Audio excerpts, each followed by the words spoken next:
আমরার আসামর কিছু ফিত্তিন আলিম হলে, কিছু ফিত্তিন মানুষ হলে তান মতো মানুষরেও ছাড়িয়া দিছইন না। এখানে আমরা ইতিহাস সাক্ষী আছে। ইউডিএফ গঠন করা হয়েছে, গঠন করার পরে তো ইউডিএফে কাজ চালাইয়া যাইতে আমি নিজে ইউডিএফর মজবুত এক কর্মী আসলাম। সেলিম চৌধুরীর লগে আমি অনেক জায়গার মধ্যে বয়ানের মধ্যে আমি গেছি। হজরত আমরা এই জায়গার মধ্যে আমরা গেছি ইউডিএফর কাজ করিয়া। যখন হজরত মৌলানা বদরুদ্দিন আজমলে তান একতরফা নীতি লইয়া দেশের ধর্মরে চালাইতে চাইছেন, মানুষের চালাইতে চাইছেন, বড় বড় সারা মানুষের তান দল থেকে বিদায় দিলেইছেন, আর খালি জমিয়তের ব্যবহার করনা। হজরত মৌলানা শহীদ আরশদ মদনী সাহাবে তান সারা জমিয়তের মানুষের দিল্লিত নিয়ে কইছেন বদরুদ্দিন को कह दो कि जमीयत का इस्तेमाल ना करे, তার রাজনীতি করার লাগে জমিয়তের ব্যবহার করতো না। বারবার তানে বুঝানি হয়েছে বদরুদ্দিন সাহেব আপনি দলটা ইস্তফা দেন, আপনি আপনার সভাপতি পদকে ছাড়ি দেন, আর আপনার ইউডিএফ চালাইন, কারণ আপনি ইউডিএফ সভাতে জমিয়ত ব্যবহার করনা। বদরুদ্দিন সাহেব মানছেন না। লাস্টে তানে তান দল থেকে অর্থাৎ জমিয়ত উলামায়ে হিন্দ থেকে তানে মান ডিমোশন করছেন। তার সভাপতি আসলা ও পদকু খাটিয়া কইছেন তুমি সভাপতি হইতে পারতে নাই।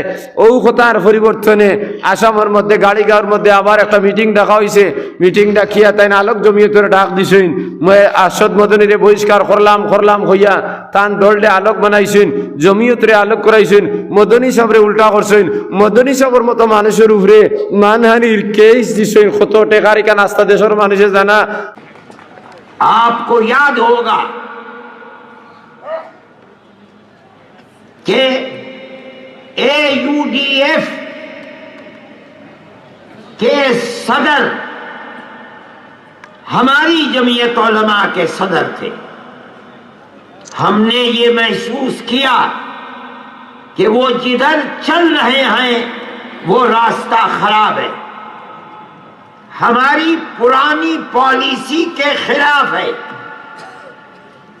वो मुल्क के अंदर अमन व अमान, हिंदू मुस्लिम दोस्ती की तरफ नहीं, बल्कि मुसलमान को अलग और हिंदू को अलग करने की तरफ चल रहे हैं।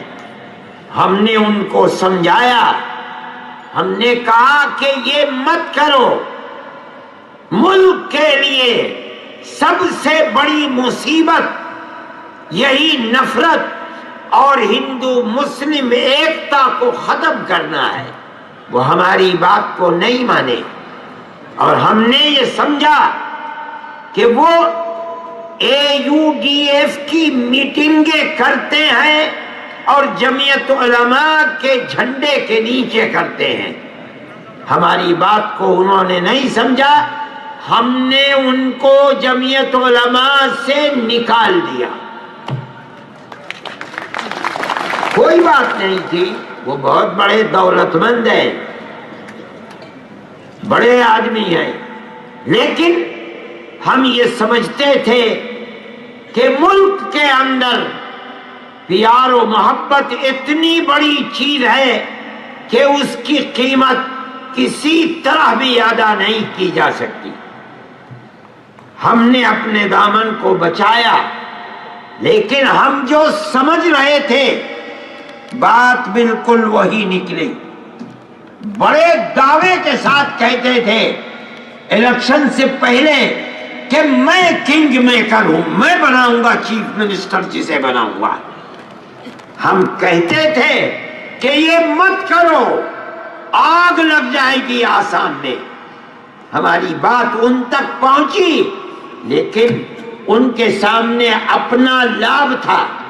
वो दौलत को बचाने के लिए, अपने घर को बचाने के लिए, अपनी दौलत के लिए उन्होंने उनके जूते सीधे किए जो आज अमन और आश्ती को आग लगा रहे हैं, मुल्क को तबाह कर दिया, आसाम में आग लगा दी।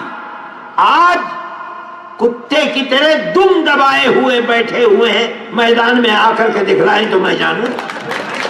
ও আমরার নোয়াগাম রোয়ার ভাড়ার মধ্যে মদনী সাহেব আইসইন যে মানুষের জলসার জায়গা পর্যন্ত দিছইন না, কারণ মানুষ ইউডিএফ বক্ত আসলা আমার হাফিজ হুসাইন আহমদে আমারে ফোন করি কইলে ভাই সাহেব মদনী সাহেবের একটা ব্যানার নোয়াগাম মাদেশার মধ্যে লাগাইতাম, আপনি তোরা তাকবা মানুষের এখানে সিঁড়ি ফেলাই দিবা।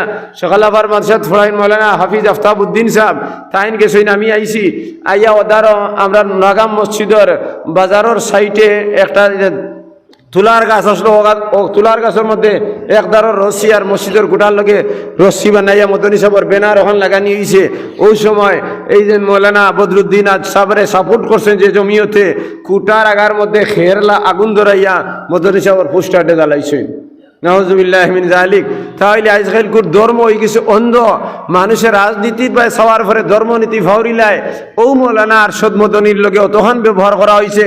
জমিয়তের সিংহভাগ মানুষে তান দল থাকি বারইয়া নয়া দল বার করছেন, আর আস্থার দলটা ইউডিএফে পরিণত হয়ে গেছে কি।